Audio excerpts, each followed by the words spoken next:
right before the pandemic. Sorry. And so I'm like really used to just like going into hotel lobbies, snoozing, or just having a cocktail or something. And so I got rained out of Kimmel Center when I was selling my posies for Beauty and the Beast, and I just decided to go out to the Ritz-Carlton for a coffee or two, and that ended up being a very successful venture. Just popping up somewhere, talking to people, whether it's analysts or popping up at spaces that will appreciate your products has really been helpful. I just was kind of blown away, just like, okay, man, pop-up space. But, all right, we got time for one more little win. Anybody else? Come on. All right, in the back. Juanita. Jolita, all right. I'm fighting. There's 200 plus of you guys. I can't remember everything. All right. We probably can hear you, but we'll give you Hi, hello everyone. My name is Jolita James. I am the founder and owner of Essential Life Skills. We do CPR, first aid certifications, among other certifications. So, my big ones are, I'm still able to maintain an office space in this building. Okay. Believe me, it's not cheap or free. My job closed down and I've been working Essential full time as my primary business. And it's a struggle. I have planted a lot of seeds. I have a pre-apprenticeship program for anyone that's interested in going into the medical field, medical assisting. I also have started Essential Community Living and Residential Care. It's a licensed home for people with AID and autism, as well as an unlicensed home for veterans. So Essential is making a stand. Your support will be truly welcomed in there. You made the jump. It's hard, but you did it. You did it. All right. That's some great little wins. Thank you. We love to do this. Chris, it's great to join us. All right. Where's the man of the hour? Man of the hour. Man of the hour, all right? He has really helped bring this whole program to life, right? So I do have a prepared speech. I know I have 5 minutes, but I really want to come out and talk and really welcome everybody here today. Today is an exciting day for LA21. We started this program just before the pandemic has started. So just taking a risk, right? 2020, the height of the pandemic, to start a program to help support small businesses. And to be able to assemble the team that we have from Tim to all the folks at, the Commerce Department, having faith in us to really get this thing going and funding the program and continuing funding it. Karen, thank you so much. And really, I guess for all the businesses, 5 years, some of you guys are from Cohort 1, Zakia being one, now part of the LA21 family. I think you were Cohort 1 or Cohort 2? Cohort 2, right? That's been 400 businesses that we've trained so far. And finally, we have, translated the Scale Up program into Spanish, thanks to Kirsty and Brunei. Tim did a great job doing some of the translating. And we have graduated 2 cohorts, over 40 businesses. And the next cohort starts in a few weeks, right? So, the next language is coming, guys. I mean, this is a program that has like 3+1 components. You get training, you get coaching, you get TA, and then with our partnership with Silver Lining, you really get to scale, right, beyond the training, right? So we're very, very excited. So I don't want to take too much time. But once again, thank you so much. Thank you to Councilman Jones, a great support of LA21, of course, Lisk, our friends, and they've always been there for us. And Michael, I'm doing great, Michael, with that grant. I know we have a deadline coming up. I don't know, Mike, but thank you so much and for the support from the state and of course, Kirsty And Aaron, thank you for being, Karen has been there from day one. She's seen us grow from, right there. So thank you so much, guys, for being here. Thank you.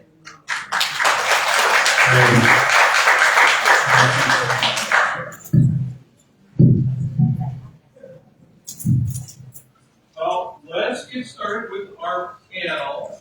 I am super excited to have such a great cross-section of folks.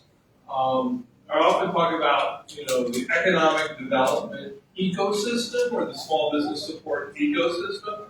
I think Philadelphia is particularly blessed in many ways to have such a great set of resources. I think a lot of you know that I split my time between the East Coast and the Southwest and New Mexico, and there's just no comparison in terms of the resources that are available here. Our challenge is getting people to know about them, making sure that, you can get to the right resource that you need in your business. So I'm delighted that we've got a panel today of people that are making this happen. I think what I'm going to do is just kind of go ask a series of questions, and as I ask, just introduce yourself. So that way we don't sort of spend 10 minutes just doing introductions. Let's get to the meat of things. So I'm going to start all the way on the other end. So Karen, Commerce Department, but you can tell a little bit more about what you do there. But you're here on behalf of the Parker administration. So what practically what on April 7th or 8th, 2026 are some of the big initiatives in commerce that help the folks in this room? Okay. Hey everybody. Karen Fagley, I'm the Commerce Director for the City of Philadelphia. So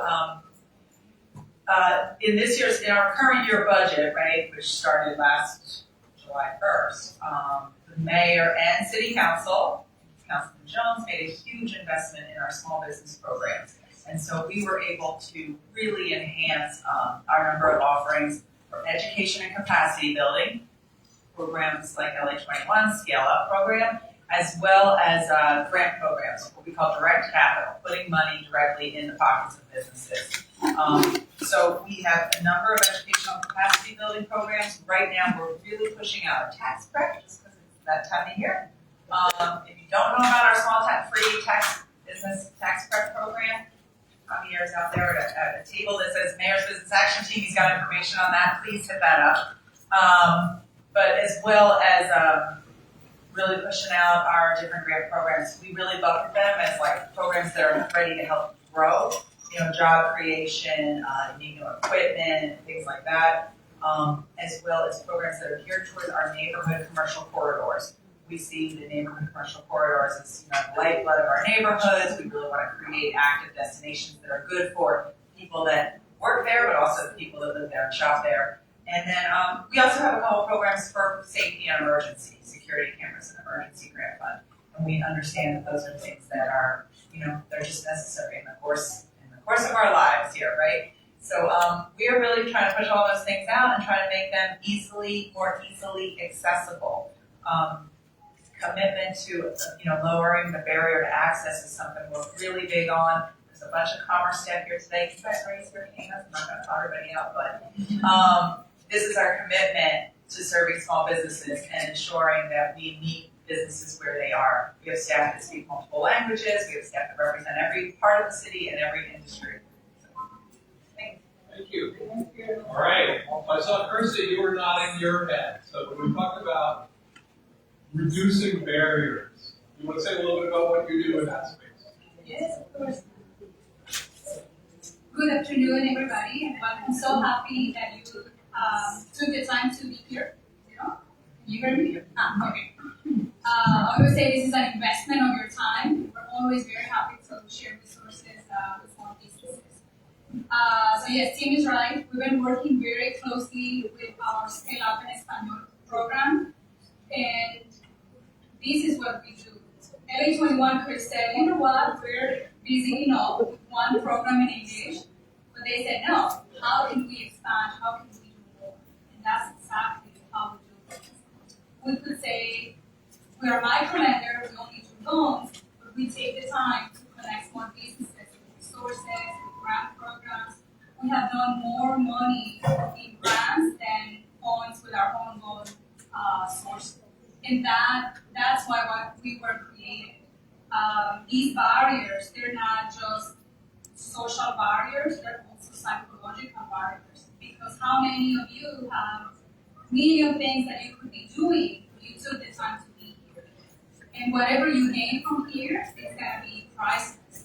So our programs are very specific to micro entrepreneurs. We do loans up to 25,000 and a lot of technical assistance. We, talking about barriers, is partnerships. We do loans, but also connection with resources. So how can we help you, and you also help us make sure that you are a successful business, and most importantly, that you're building wealth. There's so many different programs that can help you get your commercial building. And maybe that could be far ahead, but these are things that you have to start thinking now. And I think Tim always says this, like how can you think from not scarcity, but from abundance? And if you think about that, your whole business model is going to change. So I think that's what I would like to say about barriers, and super excited to follow the model, the silver model, because that's one of the things that we focus on, the psychological aspect of running your small business. Mindset. Big thing. Really about Chris a lot today. But I will still. So you said 25,000. What's the smallest loan? $500. Right? So if you are just getting started, and by the way, you didn't say the magic words. You're great. Correct, yes. These are character-based loans. It's not what's on the paper. We want to make sure that we're looking at the application from the human aspect and with a level of respect that you deserve. So the credit will last. We do an assessment, we do our application, and then after we do that, we complete the narrative to understand your business, and then we do the credit. So we don't want to base our decision on that number that could be not a reflection of yourself. If I can add one more thing, now that you say the $500, one of our first loans that we did in 2022 was to a business that had been established for 20 years. It was making $700,000 in sales, and it was like our loan was his first loan. It's like, I'm afraid of getting into debt, I'm just gonna borrow $5,000. Like, okay, that's fine. So a month later, the city of Philadelphia released a Boost for Business grant, a $50,000 grant. We said, look, we can help you. In our program, we have all your information, we have your taxes, we're gonna help you apply, and he got approved. So that 5,000 turned into 50. Then he got more money for expansion, more connection to buy a machine to do fish burgers.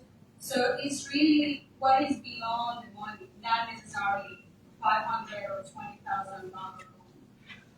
Thank you. So I want to go to Harrisburg now and hear about what Governor Shapiro is doing for small Yes, absolutely. So, hello everyone, I'm Mike Shore. I'm the Southeast Regional Director of the State Department of Community and Economic Development, or DCD for short. DCD oversees over 100 different programs at the state. They really vary from loans to loan guarantees, grants, tax credits, and technical assistance, and really serve communities, businesses, municipalities, nonprofits. We really work sort of across the board. In the past, this has been a little bit of a harder question to answer. I think we've got a really good answer to this now. But generally, the state does not necessarily play a role in having businesses apply directly for funds from the state. We are often what I would call a funder of funders. So like people you see up here on the panel might be groups that we work with to get either state or federal pass-through dollars into the hands of the folks in the community who really do this work. So last year's budget process brought us a really great new program, and I have one of the partners in that program right next to me can probably expound on that a little. It's called the Historically Disadvantaged Business Assistance Program. The governor and the legislature were successful in last year's budget securing $40 million to this newly started the Disadvantaged Business Assistance Program. And what that allowed us to do was twofold. One was we opened that program up for organizations like Green Line to apply to meet their funding at a local level. So they were successful in applying for in technical assistance dollars. They're one of our 11 designated service centers across the state. And then, even better yet, so that was a $25 million tranche of that $40 million. And then just about a month ago, we announced the second tranche of that funding, which was $50 million, which went to many of the same awardees for them to be able to administer micro grant, micro loan as well programs. So finally, feel good and confident we had a nice answer to that question of what specific supports are there at the state for small businesses. But we also have a list of tools like our PETA program, Pennsylvania Industrial Development Authority, which may be a little sort of utilized, frankly, in terms of capital. So my number one suggestion to folks is do not be afraid to reach out. Like I said, often it's not going to be, at the end of the day, you might not be applying to my department for grant funding, but we're always happy to make those connections, help you understand what funding is out there, where we're flowing our dollars to, so you can go connect with those organizations directly. So one question we get a lot is if I want to do business with the state, Yes. you guys help with that? Yes, we do.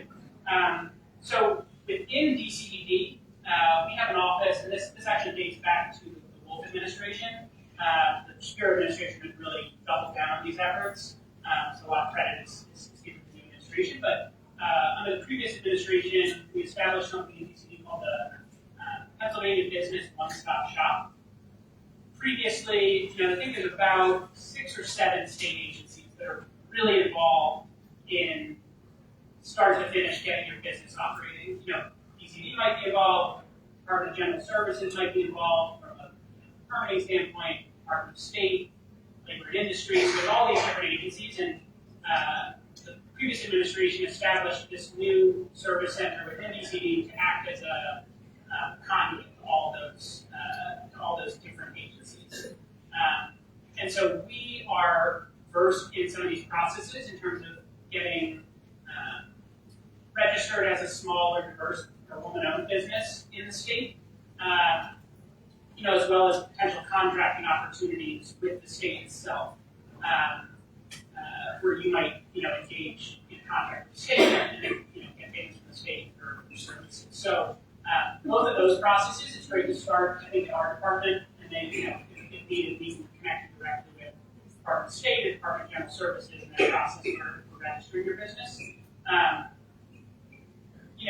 Sometimes opportunities may become available, like, this is sort of the Disadvantaged Business Assistance Program, for example, where having something like the business registration in place before the program opens up is really helpful. So doing some of those processes now before a resource is available or becomes available can, really pay dividends down the line. So that's where I would start is with our business one-stop shop. They can help get you registered as a small or woman-owned or diverse or veteran-owned business.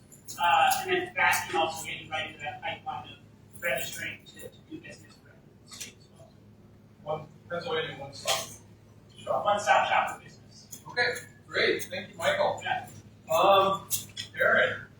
So, I won't say the only entrepreneur. I'm sure there's other entrepreneurs at the table, but you are definitely all in on entrepreneurship. So, from your perspective, as someone who's deeply invested in one of these political corridors, what do you see? What's your advice to this group in terms of some of them are thinking, hey, I want to get a brick and mortar location. What's the state of play for you on Lancaster Avenue and just in general? Yeah, I think, so Aaron Lewis, I'm with Full Court Development, I'm the managing director. We actually have 3 active developments on the Lancaster corridor at 3952, 4200, and then the new construction property at 4324. I think this is actually really interesting, and I definitely am in a little bit different seat than everyone else that's kind of like in the private market. But I myself am a small business owner as a developer, right? So I kind of actually have worked with or been in touch with various people and their different departments on this organization, but I also support our commercial tenants, right? So each property has ground floor commercial space. Some of you may be familiar with Plain People, so that's the property at 3952. That is our building that we preserved the MLK mural on. And so from a very just tangible standpoint, you'll see the signage for the commercial. You can engage with us online to find out those availability at our Nova Commons website. Typically when someone's at the point of looking at growing, so they're either outgrowing shared space or they're looking to expand. So in that case, Plain People was already on the 52nd Street corridor. I think they had been operating for at least 4 years, if not, and they were looking to expand.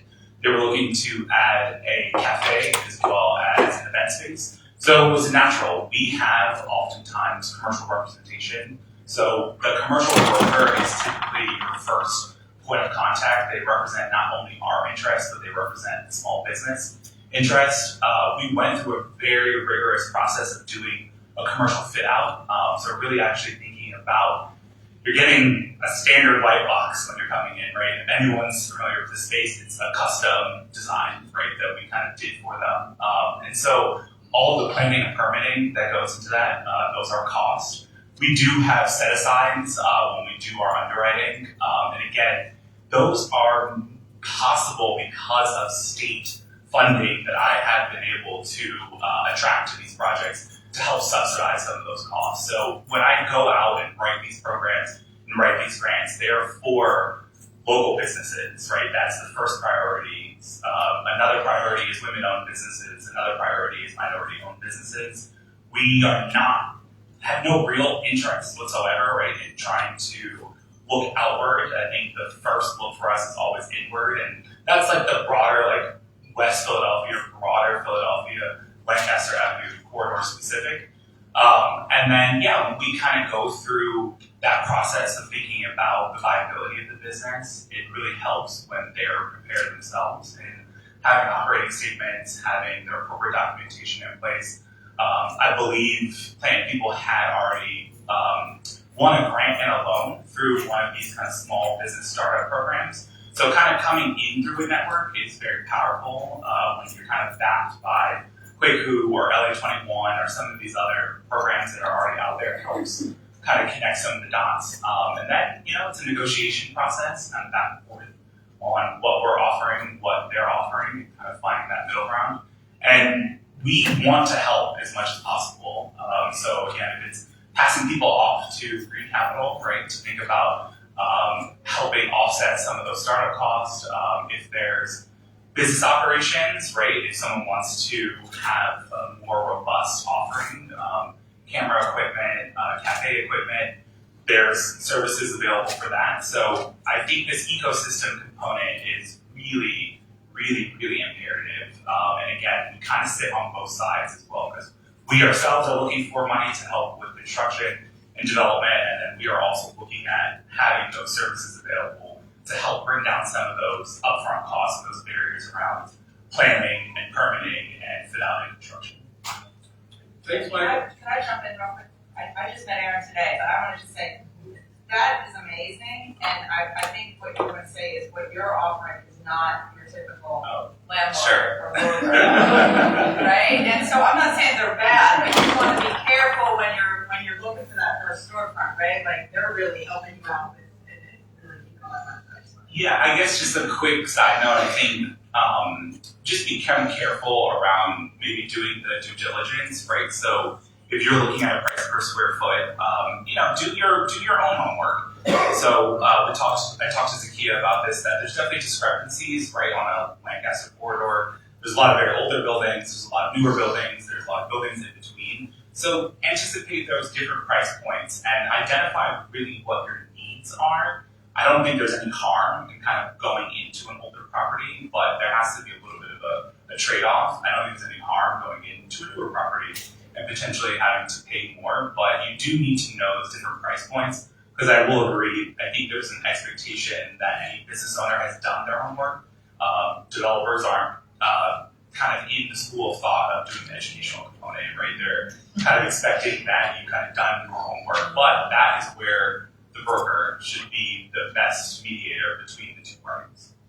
Hey, thanks, Michael. So speaking of finding a location for your business, this one's for Councilman Jones, who told me he's just dying to get back to budget discussions, but he's giving us some time. He said actually he was relieved to come here. So talk to us about the Container Village as one of the things that you've done in your district council to help reduce the barriers. So thank you for the question. First of all, I'm sitting here and people might be looking at my face like he's sad, reflective. Reflective is true because I haven't had an opportunity to work among entrepreneurs like yourself in so very long, and I miss it. I literally dream about making payrolls, things like that, which you deal with all the time. Sitting in budget hearings is quite the opposite of what you experience as catch and eat what you kill entrepreneurs that have to make payroll. So thank you for inviting me. When I worked at PCDC, Philadelphia Commercial Development Corporation is now morphed into more like a PIDC. We were the baby brother, sister of PIDC. We lent a lot of money. We did a lot of character loans and small loans. Back then, small loans were anything under $250,000, down to $25,000 micro loans. But what was unique about our business was that we had less than a 5% bad debt ratio. And when you're dealing with small businesses like that, higher risk, whole lot of character, hopefully. But people actually paid us back. And so some of that I brought into elected office. I came in 2008, and I've been to now 17 different budget cycles. And the Container Village is in a lot of part, due to the Commerce Department, who had faith in a vision of the Container Village, which is 20 overseas shipping containers which are converted into small business space. And it is the Container Village concept that it is maker space, artisans, people that used to sell jewelry and clothing out the back of their trunk, now graduating to a position of permanency, or at least transitional space in order to go get your own brick and mortar someday as you grow up. We also have Yatina Dudley, who is around here somewhere, who manages that project. And we make it a space where people feel safe and entertained. So if you're a single parent on a Saturday, coming out with your kid, it's a cheap day. Go get something to eat at the food trucks. You might see a puppet show or a comedy show or something like that, and you buy some faded jeans, new sneakers. They have this thing now. You guys, I'm an older guy now. I know it. You dance song. Oh my God. You're not making me feel any better. So we are out there with a vibe that people feel safe. They're not going to be put upon. We are working on a second phase of this. If you've ever seen Sinners, where they have the juke joint where everybody's doing their thing, but imagine that accompanied with a open picnic space so that people can have events. We're also putting a aquaponics center there. We have 500 tilapia growing starter plants that we then plant in the yard based on Mayor Parker's initiative. So it's called an edible landscape. Come and cut the parsley, and the chef that comes once a month is going to show you how to make that tilapia stuff with different goodies. So it is an opportunity for people from the neighborhood to go into a business space and be safe. It's $500 a month. We're charging too little right here. but it's 500 a month, because we're not, we ain't listening. Huh? It's more than I fair? like it. I like it. Okay, so we Market research, right there. Yeah. So you get a chance to grow and be a part of it. But man, we have a jumbotron, and I'll end on this, that we want to have, if you are a glass blower or a pottery, I'm going to do a thing where, it goes, the dust is going to spin, it's going to spin, you got that goes going on. We're going to do that. But it's going to be projected out on the internet as a teacher's class to attract people to the village, because it's a vibe. We want to create that neighborhood. So I'm a elected official by day, but a recovering entrepreneur by night. All right, thank you, Councilman Jody. It's a really interesting concept, and the first in the city, but I heard your fellow council people are all asking when they're going to get their container village. So They're trying to spread it. Can't watch it. Yep. all right, Jessica. So how many people here have heard of LIST? Well, few. All right, that's more than I thought, but still probably over half of you have it. So probably good to introduce LIST, and then kind of what's your take on, as an organization that's behind the scenes, right there, what's happening in our city? Yeah, well, that's a big question. I don't know if we have enough time for that. But yeah, I'm Jessica Yasso. I'm the Senior Program Officer on our I am the Senior Program Officer on our Community Economic Development team at LISC. So LISC stands for Local Initiative Support Corporation. It's a full sentence. We are a national community development organization, and more importantly, a community development financial institution. I'm not supposed to say this like a hippie bank, but if you were to say it, I would understand. In Philadelphia since 1981, which was our inception, we've supported the creation of almost 3 million square feet of commercial space. And over 9,000 units of affordable housing. And affordable housing is really our bread and butter. But we recognize that commercial corridors in particular are the lifeblood of communities. People want to live where they can also shop, where they can socialize, and where they can see themselves, right? Cultural districts that really represent what people in the community find sacred and important. I think what is important about the work that we do is that we are a little bit behind the scenes. We're an intermediary, so we have some capacity building expertise that we really like to lend to community development corporations, so organizations that are working on corridors, that are developing corridors, and we don't want them to have to do all of the work themselves, right? So we're really invested in people, so both the community and informing the plan for their communities. What does it look like? We really only work in communities where residents have informed that plan. And in particular, we work with commercial corridor managers, and one of our priorities is professionalizing that field, recognizing that the holistic small business support that they offer is really the model that we should be funding. And so I get to work with those folks that are on the ground doing that work, and then I get to work with all the folks that are here too, kind of translating what those commercial corridor managers working with small businesses are saying are the pressures, the pain points, the needs, and trying to design products and programs that really meet that need. So what would be an example of a pressing need that you're hearing from the corridor managers and CDCs that you guys are helping with? See, do some more market research. Yeah. There's so many. I think one of the bigger prevailing ones that I think is important that we talk about right now is data and infrastructure.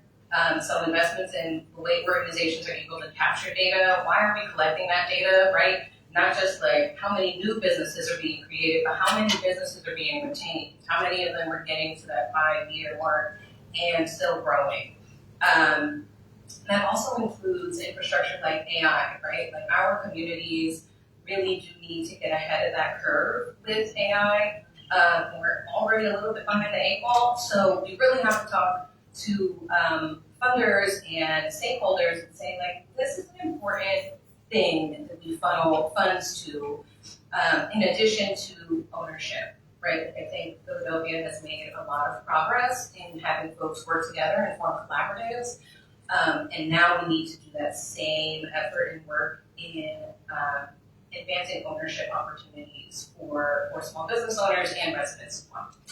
Thank you. Great. So, Marissa, you're going to hear more from her later, so we'll parse this out. But as someone who looks at this, not just Philadelphia, obviously, but you're New York based? I'm Canadian, but I live in New York City. Right. So you have you're like, I looked on your website, it's like about the whole world. So you heard all these great things we're doing. Make us feel good, flatter us. I will. I got you. But also, what are we missing? What do you see out there that is a best practice we might borrow from? Who knows? Good question. So thank you, Tim. So yes, I am Canadian. I live in New York City. I'm an immigrant to America. I've been here for 17 years. My company, Silver Lining, I'm a business owner like all of you. I started Silver Lining 21 years ago. I've been doing this for a long time. And I'm very lucky. Silver Lining has small businesses in 81 countries around the world, which is very cool. Every continent except for Antarctica.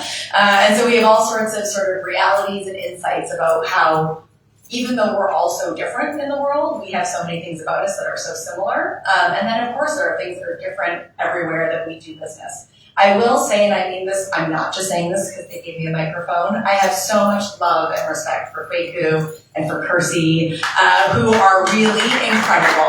Really.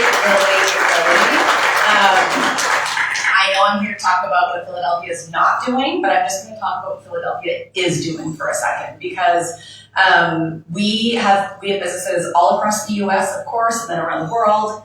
What is happening in Philadelphia is unique and special, actually, and I think it is because of incredible leaders like everyone on the panel, Kwaku and Kersey, who I know more closely. I think there is something unique happening here, and there's a concerted effort to try to create genuine economic change for a long enough period of time that it might work. I think a lot of the other markets that we work in, economic development agencies come and go, elected officials come and go, leaders come and go, and so programs come and not you, 17 years.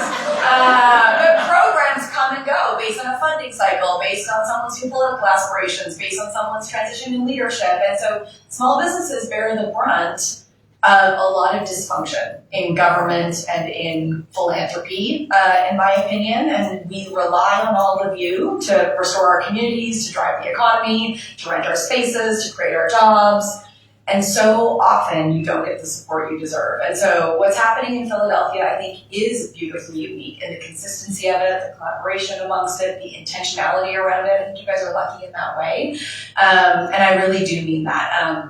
We're announcing this week, as part of me being here, that we're doing a project, Silver Lining, LA21, and Greenland Access Capital, called Philly 500, where we, of all of the countries we do business in, we're choosing 5 cities to go really deep for the next 3 years, and Philadelphia is one of them, the only city in the U.S. That is because of Kwaku and Kersey and all of you. I really mean it. And so we're going to make sure 500 small businesses in Philadelphia get access to our platform, Silver. And then we're not just going to make sure those 500 small businesses succeed, but we're going to release economic data and real report to prove that when small businesses get the support you deserve, you can and you do succeed on your terms, because you don't need help, you just need access.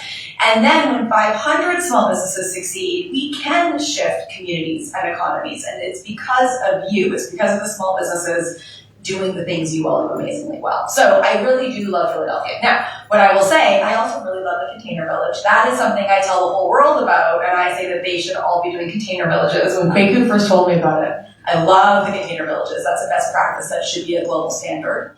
What I would love for Philadelphia, and I think we can build it together, is that I think there are little pockets where I have seen communities do an excellent job of driving consumer behavior to buy from small businesses. And what I worry about in the world in general is that I think, especially since COVID, small business owners have become really reliant on debt and grants, loans and grants. Every time I talk to a small business owner and I ask what they need, they say, well, I need a loan, I need a grant. And I say to them, no, you need revenue, you need customers. We need to build profitable, sustainable businesses.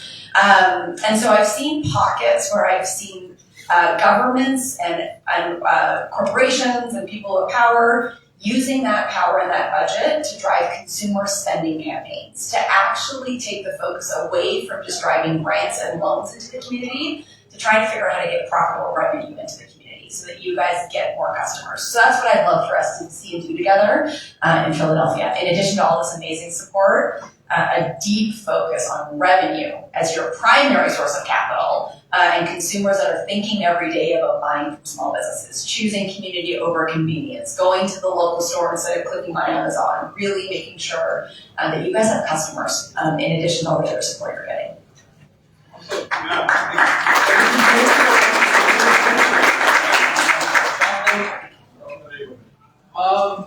We're going to open it up for questions from you all. I mean, this is a pretty rare opportunity. I'm going to borrow that microphone. Yeah.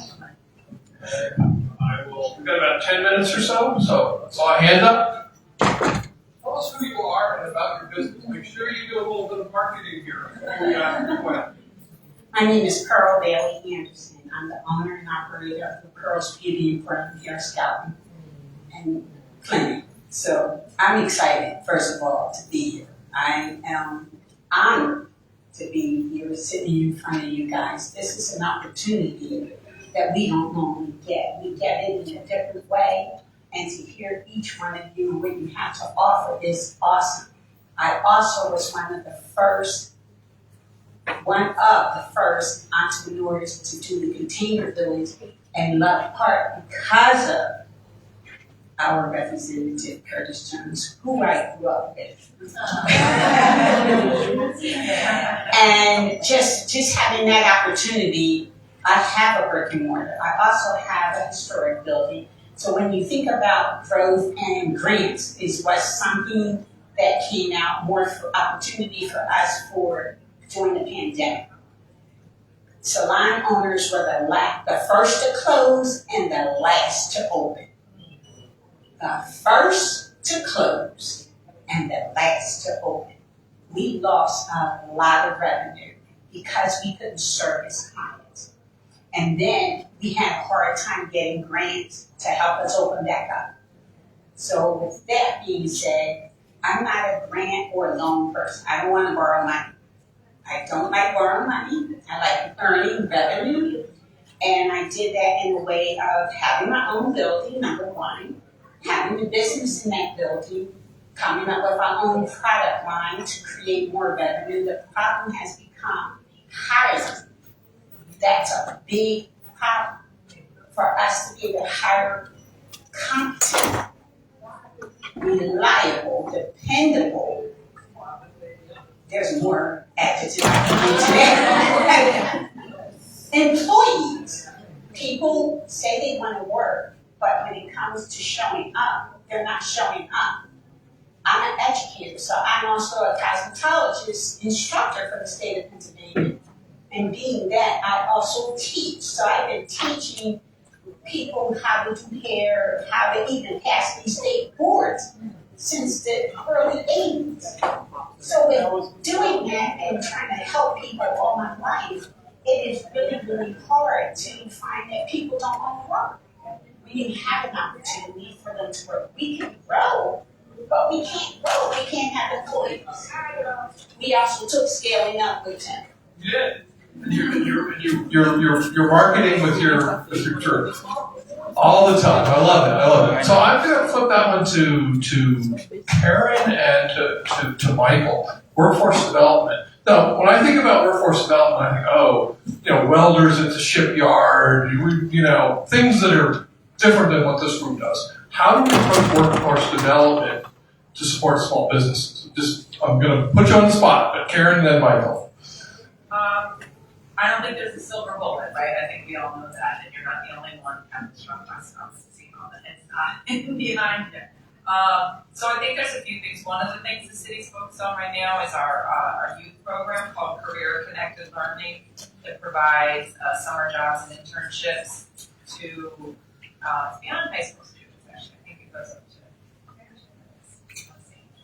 So get them when they're young. Get them when they're young, right? I mean, I always say I worked since I was 12, and I always they weren't fancy jobs, right? I was like delivering newspapers and packing boxes, working an ice cream shop. But I think going to work will make you ready for a career when it came time for it. So I do think that's really important. And one of the things we need to do that, and that's throwing the ask right back at the business community, is we need businesses to host those internships to give the opportunities. But as small businesses, right, you don't always have that opportunity. It's a lift, yeah, for sure. Yeah, and then I would just say we are coordinating with the state and with other local partners on workforce training initiatives, which you get to the soft skills as well as the hard skills. But again, it's you're not the only one saying that. It's an ongoing thing. There is also a generational difference that we have to recognize, and I do think that we have to adapt a little bit too to how different generations show up for work and what they need to feel valued and productive. I know I see, but I think there is a middle ground, and I think I've been around long enough to learn that we learn some things from the next generations, and so there's a little bit of that. It's not the answer, but it's I think a piece of it.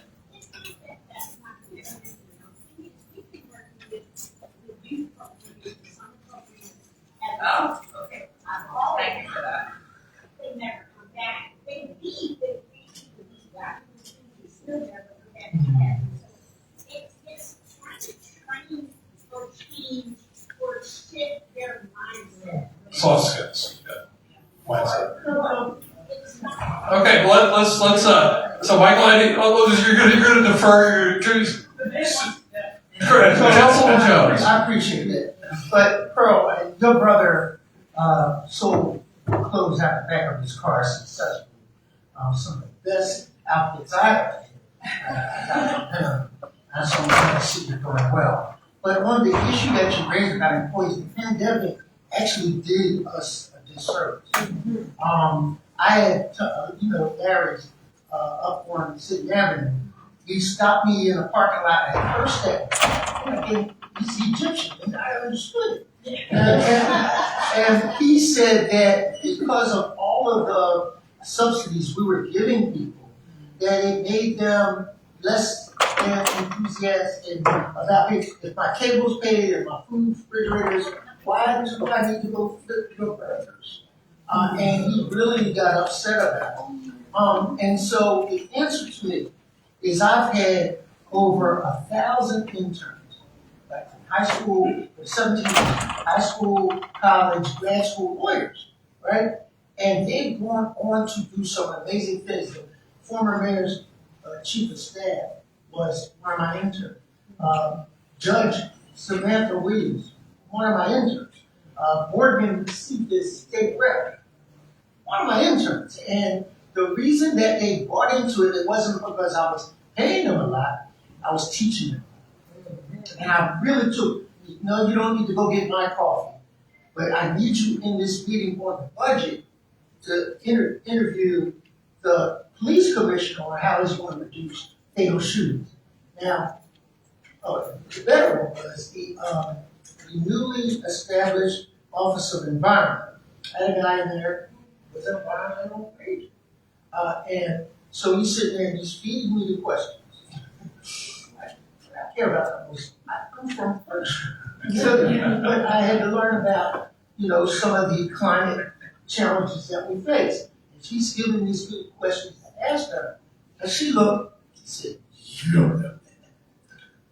Intern. And she hired her as a deputy.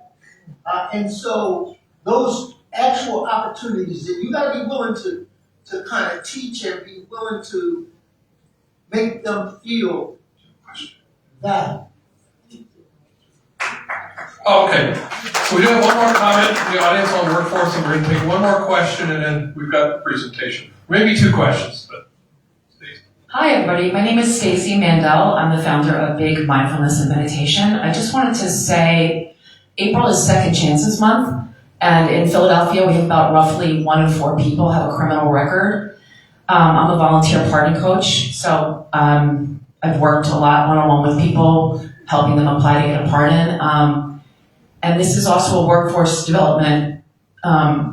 It impacts our workforce because there's not supposed to be as much workforce discrimination as there is.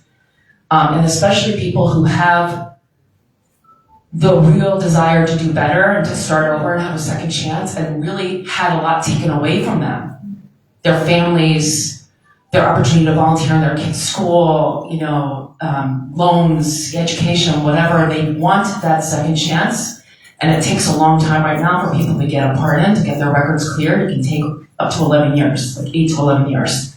So I'm organizing a event April 29th in Philadelphia. It's a screening of the film Pardon Me, and we're going to have an interactive audience discussion and hear from a few pardon recipients. It's co-sponsored by Senator Nikhil Sawal. So I invite everyone to come, and we're trying to engage elected officials, in particular Councilmember Curtis Jones. I know you're into criminal reform, so I'll see if I can connect with you, but feel free to come and see me. But I think that's relevant to the conversation, especially for Philadelphia.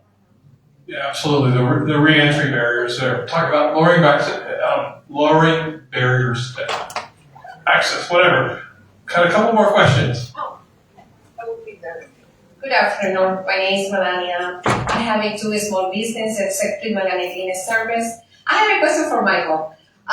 First of all, because I tried, have a contract with the city, the state, and everything, how is the way you can support us for the small business? Because it's like, nobody teach us, when you have to do it, as an example, when you apply in line, you have to do it like a contract, or sometimes they give it to you, the proposal, but I don't know how we can introduce the proposal because nobody teaches, And there would be I would suggest some opportunity for us for a small business to help them. That way, when I fill it out, ID and everything because I try to extend it for different states.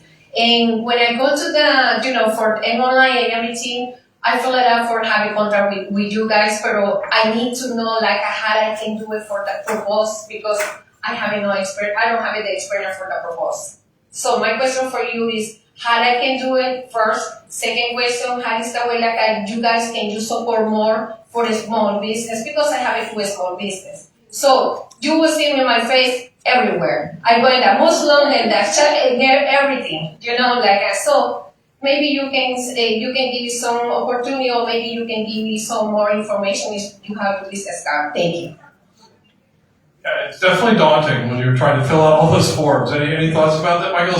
Is there a concierge desk? Yeah, so that's really what that service I mentioned earlier, the business one-stop shop, that's really what they're there for. They're there, and frankly, also some of the partners that we now have for this new program, which may dwarf what we have already in the state because, it's a lot of, we're directing a lot of resources there as well. So it might be that some of those service centers, in addition to the state, have technical assistance, help filling out forms or taxes, all those things. So we have that within GCD, but we also have our partner. No, okay, maybe you don't understand my question. Basically, I fill it out everything. Yeah. I do everything what you guys do ask me. And after when you fill it out, they give it to you I show the proposal because it's not only the Executive Melania Cleaning Service. It's many people that bring to me. Of course, the person you guys you have some project as an example, you have it for $200,000, for example. And of course, I don't know how I can do it the proposal because and I'm the other day, from the city, I had to hire some architects. So I had to hire and spend money for introduce my proposal. This is my question. I mean, this is the way because for a small business, remember, it's too hard for us because we don't have it. We are not huge. We don't have too much money for doing a lot of things. Time is your biggest resource. Because I guess you have it at school. You have it we can work with the school, etc. So this is my question, my concern, because propose basically it's when I go to knock the door and can you help me with the proposal? I don't know how to do it. So this is my question, for the I'm looking at Kersey. Melania is part of our Scale Up en Español, and I can answer. So we are working very closely with Butler University and BEC. They have a procurement center I'll be happy to connect you with the team to review the proposal to make sure. And beyond that, we are also partnering with Economy League. They have a program called PAGE, P-A-G-E.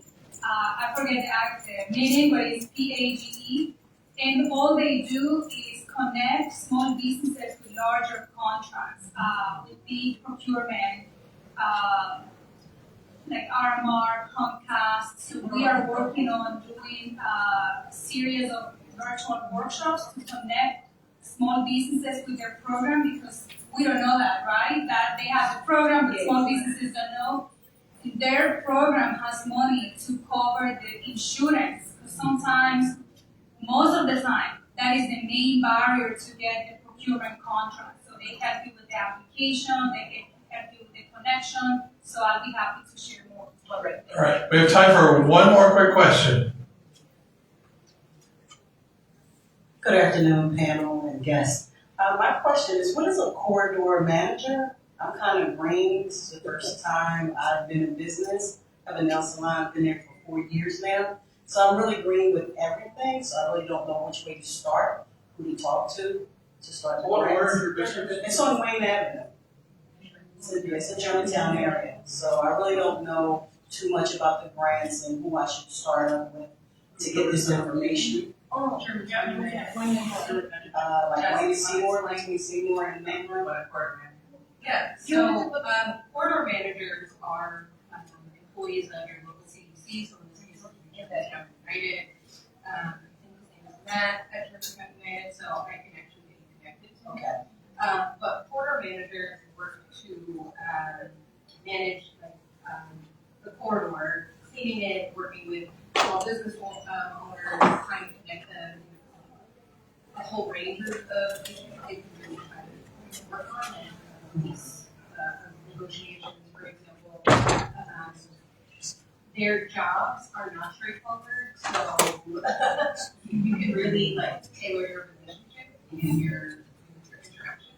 But they're really meant to be invited to small business So corridor managers connect you to other businesses. They're going to walk literally into your business, get to know you at a face-to-face level, and like, oh, I'm looking. And if they do that, their whole mission is to connect you with other resources. So they're not cursing in this club, but they may say, hey, based on what you're saying, you should go to Greenline, you should go to WRC, or you should go to Enterprise Center. So they're your, but basically your small business concierge in the neighborhood, right? They're to make you successful. Keep that strong on. That's their goal. So they don't necessarily give you the law with the branding, they will put you where you I would add though that there's another situation where you might be funding the funder there, and the funder might be the CDC, where they might apply to our department for facade dollars that they would then administer to you or business, property owners or micro grants. So they can also have capacity.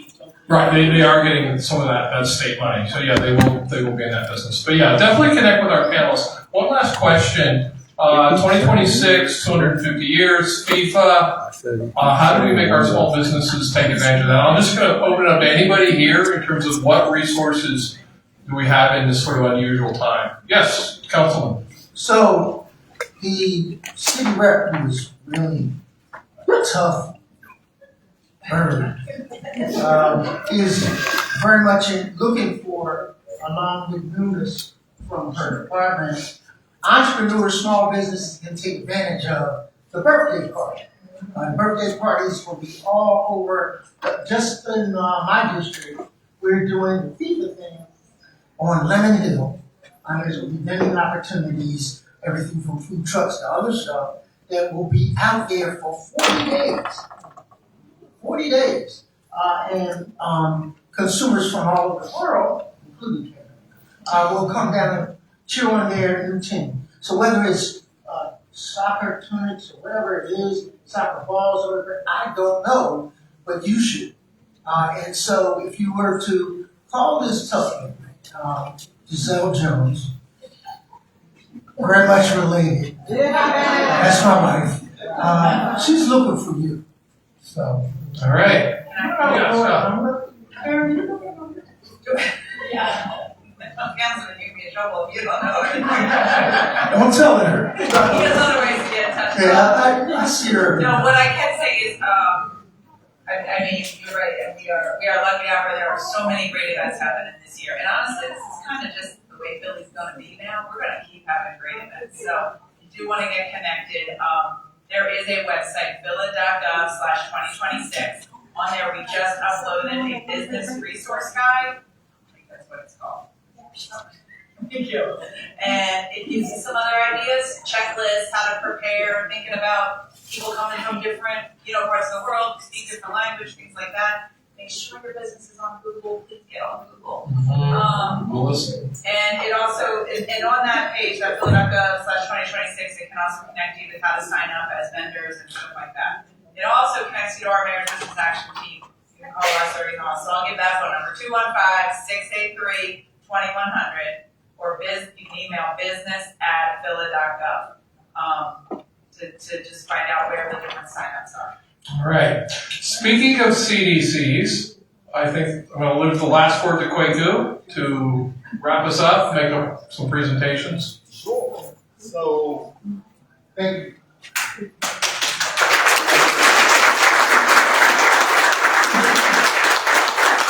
Thank you so much for everyone here, guys. Without, I think every single person here has helped get LA21 to where we are now. In 2 years, we're going to be 20 years doing this work. I've been to LA21 since 17 years. And, I came from another nonprofit just down the street. And I think from where we have, I guess, our leadership taking LA21, only time will tell. So we're very, very excited, very thankful for all the partners here that have helped us move the needle, really continue to make a difference in people's lives. So we have a little thank you recognition for everyone. So the first person is actually Tim Daniel. So Tim, during the pandemic, we were thinking about this with Herman and folks from the Commerce Department to get something started. And lo and behold, we're here now. Cohort 17 graduating in 2 weeks. So thank you, Tim, for everything that you've done.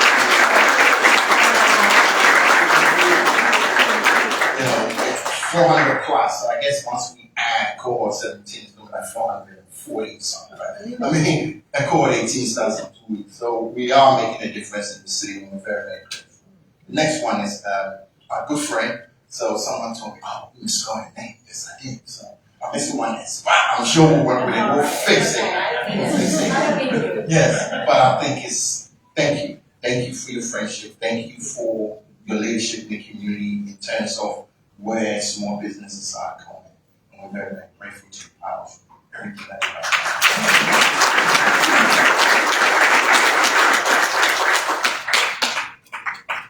My man, Curtis Jones. Councilman. So the councilman, of course, LA21 is a partner with the councilman in really managing the container village. The folks that graduate from our program are the perfect fit for that container village model. And without a Councilman Jones, we wouldn't be this. So thank you so much for everything you do. Thank you for your support. Yes.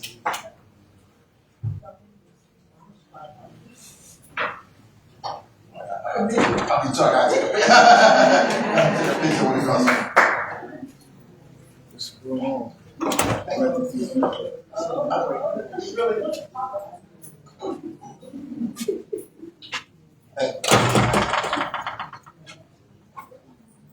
Jessica, thank you so much. So I want to thank Jessica. I want to thank LISC.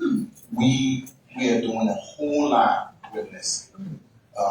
LISC recently just afforded us a grant, federal grant, to be able to do more work on the commercial corridor under the leadership of Jessica, actually. So thank you for what you guys are doing in the community. I really thank you.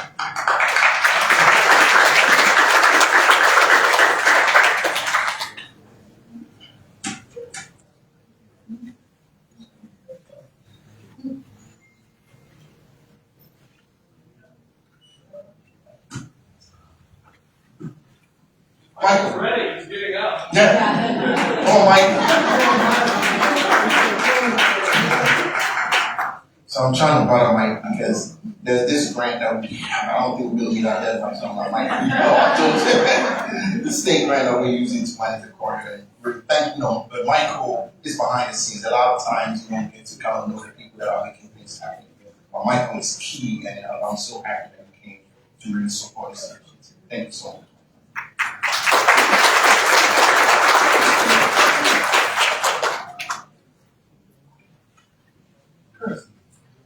You know, that's my girl, man. We do a whole lot together. I mean, for us to be able to transition into the Hispanic, Espanol community is excellent. So thank you so much for your leadership. Thank you for it.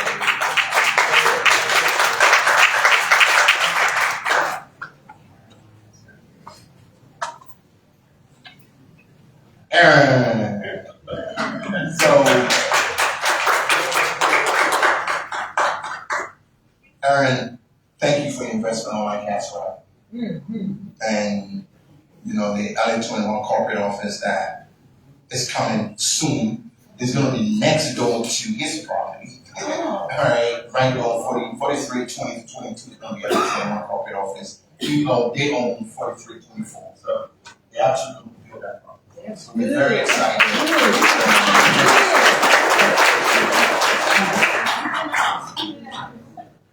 In the house.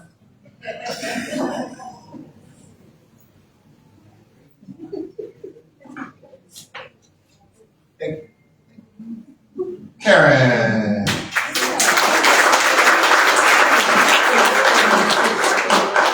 So Karen is all of our boss leader, right? And she's been there with us all these years that I've been doing this, right? Right there at the Commerce Department. Thank you so much. Thank you.